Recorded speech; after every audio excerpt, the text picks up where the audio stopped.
going to talk about the thin lenses. So first of all, what do you mean by thin lenses? So we have to contrast with the thick lenses, which is very simple. In case of thin lenses, we don't consider thickness as a variable because thickness doesn't matter. What I simply mean, thin lens means if the front surface power is f1 and front back surface power is f2, and the total power of the lens is f1 plus f2, isn't it? As I have discussed earlier, that the three things that really matters when we talk about the power. First, index difference. Second, radius of curvature. Both makes what? Single surface refracting interference. And third is thickness. So thickness, if we don't consider thickness as a matrix, because thickness doesn't matter at that point, then we consider that lens as a thin lens. So I'll go more deeper in this lenses when we talk about the thick lenses. So in case of thin lenses, thickness doesn't matter. Thickness doesn't give any important difference in the total power of a lens. So we don't consider thickness, we only add to surface power. It doesn't matter. So simply we say thin lens is that lens where the thickness is so less, it doesn't matter in case of final outcome of the power. So in this case, when we talk about thin lenses, we always call the power its nominal power or approximation power. I think you have heard about this. Final power is equal to f1 plus f2, which is nominal power, or it's called approximate power. So you can see in textbooks, a lot of textbooks. And in case of thin lenses, we always see this kind of shapes, isn't it? In case of plus lens, this is biconvex. This is another biconvex, but the surface is different. Radius of curvature is not equal. In this case, if radius of curvature is equal, then biconvex. If biconvex but not equal, unequal by is it plano convex? You see this, and the most common is meniscus shape in case of plus lens, and the same goes for minus lens by concave and plano concave and meniscus shape. Meniscus shape means one surface is convex and another surface is concave. So let me explain few about the meniscus surface with the help of previous discussion. This is the plus meniscus. Let's take an example. In case of plus meniscus, and sorry for my drawing, definitely. In case of plus meniscus, this is refractive index. So we can tell that higher index bulges out towards the lower index, isn't it? This is air. So higher index bulges out towards the lower index. So front surface is always plus.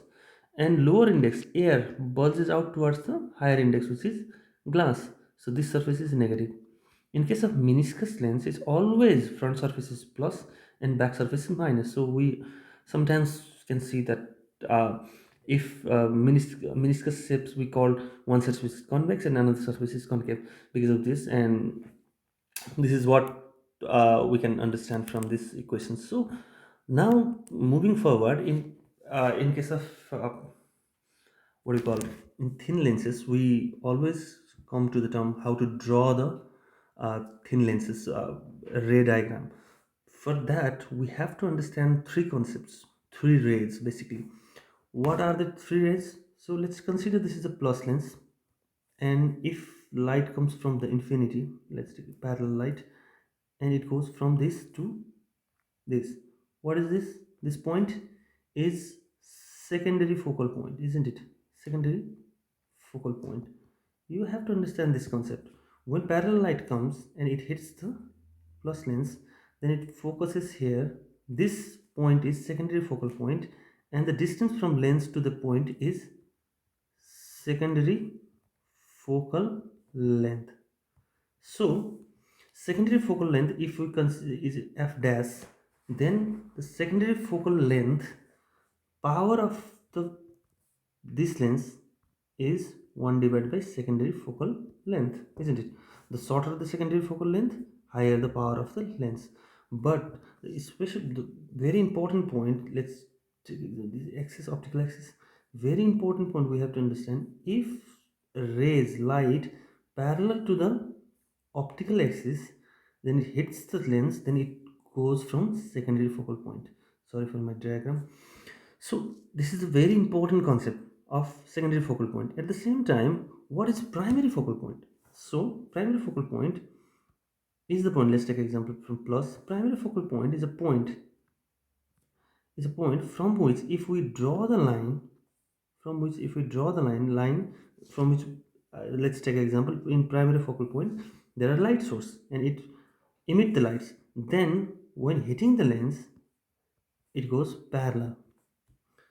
So this is the primary focal point. This is a primary focal point, isn't it? And the distance from primary focal point to the lens is primary focal length, isn't it? So primary focal length, let's take an example, is f. Then the total power is 1 divided by f if n is equal to 1. If n is equal to 1. So shorter the focal length, higher the power. It's inverse, isn't it? In case of a ray diagram, which is very important, is the point from primary focal point. If you draw the line, project the line from primary focal, if any rays passes from the primary focal line point and hits the lens, then this ray goes parallel with optical axis. This line goes parallel with optical axis. This is very important when we are trying to plot the diagram, ray diagram. So third point, which is very simple and we know all from very beginning of, I think, class 7 and 8.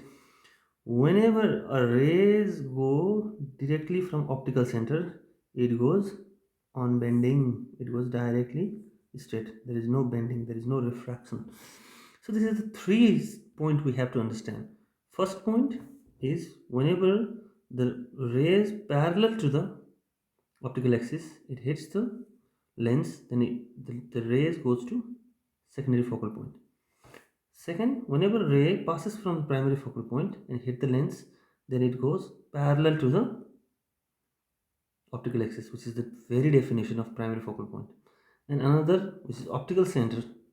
Any rays passes from the optical center does not refract, it goes straight. So this is the 3 point. When we consider, we're talking about the ray diagram. This is the 3 point you have to understand, you have to understand, you have to understand, no matter what.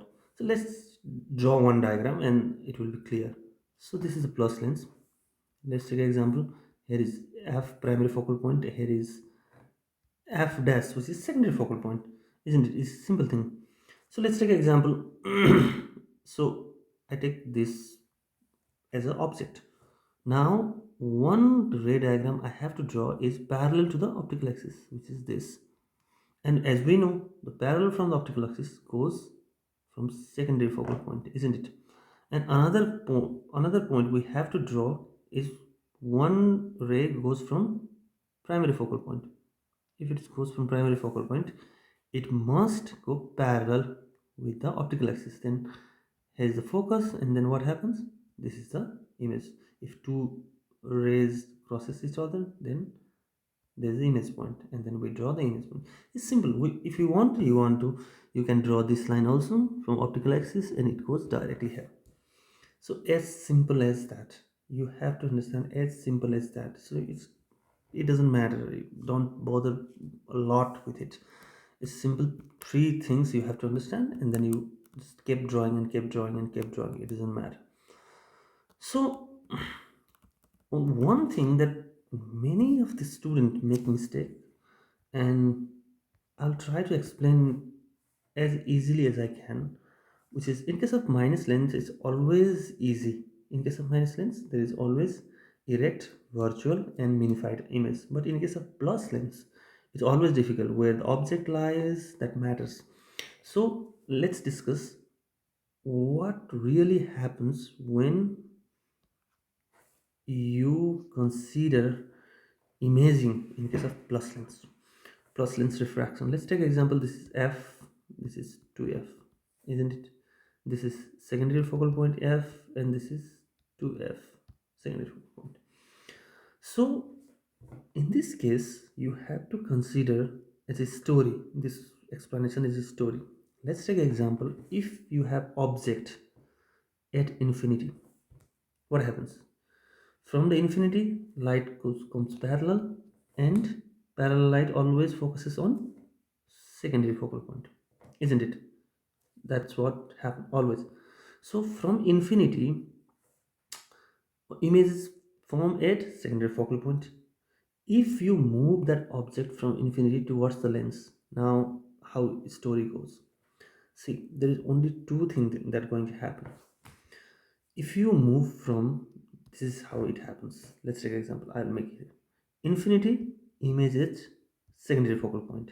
If you move from infinity to 2f, image move from f to 2f, isn't it? Image slowly move towards this. Why I'm telling this? Because we know when we put object exactly at 2f, image forms exactly at 2f, isn't it?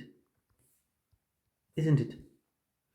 So we have to consider only two things in this story: what 2f changes and what f changes. What happens when object move from infinity to 2f, and then from 2f to f, and that's the only turning point. It's 2f and f. Don't think that it's going to change a lot from one point to no. It's going to change from. See, what will be changed? Image is always minified, virtual minified, and real minified and inverted in case of f dash secondary focal point. And image always going to minify virtual until and unless it comes to 2f, because in 2f image height and object height is equal. This is the point where image height and object height are equal, isn't it? So you have to understand 2f image height and object height are equal. From 2f to any nearer, there is always a magnification. There is always a magnification. There is always a magnification. This is the turning point. Till 2f, when object till 2f, there is always a magnification. At 2f, it's always same image size and object size. After 2f, when object is after 2f, object is after 2f, there is always a magnification, no matter what. Now you move from 2f to ef. What happened? Images move from 2f away, isn't it? It's simple. When the object meets to f, now the story changes. Now object never ever real. Image is never ever real. Never ever real. Now image becomes virtual.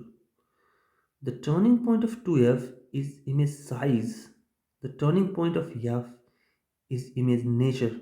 It becomes now virtual. So this is the two. From 2f to f onwards, it's always magnification. After 2f, after f, it's always virtual. That's the point. That's the point you have to understand. Whenever you are going to see the MCQs and all these things, you have to understand what role plays in 2f and what role plays by f, no matter what. Because no matter what, because you will see same thing in case of concave mirror, isn't it? The same thing in case of concave mirror. So the optics, you have to understand what role plays when object comes from infinity to 2f, exactly at 2f, and between 2f to f, and after f. 2f always equalizes the size, and after 2f towards the lens, it's always magnification, no matter what. And from f, it's always virtual, no matter what. So this is how you have to understand the concept and move forward. Okay. So basic point you have to understand is how it's going to play the role in other relationship. So it's completely okay. We'll discuss a lot of things in thick lenses and cardinal points and other things. So till now, I think this is good point to stop. Thank you, and please don't tell me in comment that which topic you want in optics. I'll try to make that video too. Bye bye.